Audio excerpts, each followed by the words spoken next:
নমস্কার বন্ধুরা, তোমরা সবাই কেমন আছো? আশা করছি তোমরা সবাই খুব ভালো আছো। তোমাদের সবাইকে স্বাগত জানাই পাঁচমিশালির নতুন এপিসোডে। আমি আজকে ঘুগনি রেসিপি নিয়ে এসেছি। আশা করছি তোমরা এতক্ষণে বুঝেই গেছো। তো আমরা ঘুগনি খেতে কিন্তু খুবই ভালোবাসি। আমরা ছোট বয়স থেকে ঘুগনি খেয়ে আসছি। আমরা যখনই মেলায় ঘুরতে যাই, যখন ঠাকুর দেখতে যাই, রাস্তায় বেরোই, আমরা কিন্তু দোকান থেকে ঘুগনি কিনে খাই। সেরকমই একটা দোকানের মতন খেতে হবে এমন ঘুগনি আমি বানাচ্ছি আজকে।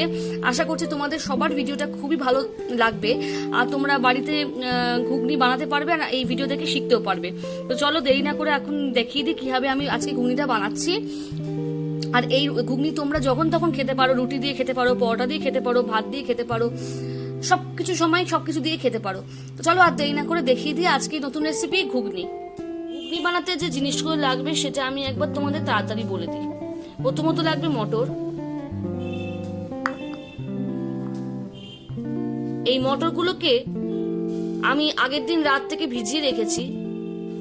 তো তোমাদেরকেও বানানোর সময় এটা আগের দিন রাত থেকে ভিজিয়ে রাখতে হবে। তারপর এটা প্রেসার কুকারে সেদ্ধ করতে হবে। তো প্রথমে লাগবে মটর।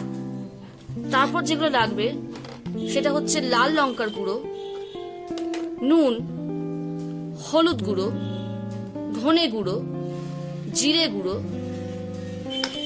ভাজা মশলা, চিনি।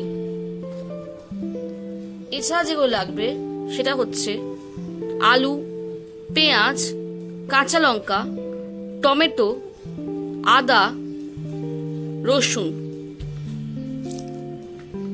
ফোড়ন দিতে যেগুলো লাগবে সেটা হচ্ছে শুকনো লঙ্কা, তেজপাতা, এলাচ, লবঙ্গ, দারচিনি। তো এই কটা জিনিসের জোগাড় হয়ে গেলেই আমরা ঘুগনি বানানো শুরু করে দিতে পারবো। তো চলো দেখে নাও কিভাবে আমি ঘুগনিটা বানাচ্ছি। সবার প্রথমে যেটা করব সেটা হচ্ছে এইগুলোকে প্রেসার কুকারে সেদ্ধ করব। তো চলো তোমাদের দেখিয়ে দিই আমি পুরো প্রসেসটা কিভাবে করছি।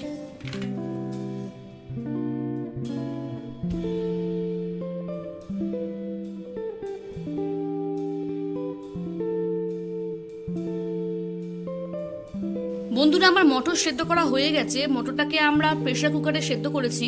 তোমরা যখন বাড়িতে ঘুগনিটা বানাবে তখন তোমরা অবশ্যই দুটো সিটিতে প্রেসার কুকারে মটরগুলোকে সেদ্ধ করো। আর আমি যেটা করি সেটা হচ্ছে মটর ঘুগনিটা বানানোর সময় মটর যখন আমি সেদ্ধ করি তখন এর মধ্যে একটু নুন দিয়ে নিই। তো তোমরাও বাড়িতে যখন করবে তখন এর মধ্যে একটু নুন দিয়ে নেবে। নুন দিয়ে প্রেসার কুকারে এটাকে দুটো সিটিতে সেদ্ধ করবে।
বন্ধুরা তোমরা দেখতে পাচ্ছ যে আমার ঘুগনি বানানো একদম কমপ্লিট।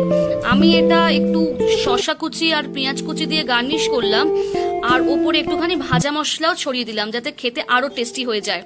তো তোমরা দেখলে স্টেপ বাই স্টেপ আমি কিভাবে বানালাম, আর আশা করছি তোমাদের পদ্ধতিটা সহজ লেগেছে আর তোমরা বাড়িতে নিশ্চয়ই বানাতে পারবে।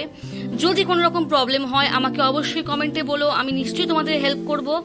আজকে ভিডিওটা কেমন লাগলো সেটাও জানিও। আমি পরের দিন আরেকটা নতুন রেসিপি নিয়ে নিশ্চয়ই আসবো। ততক্ষণের জন্য গুড বাই।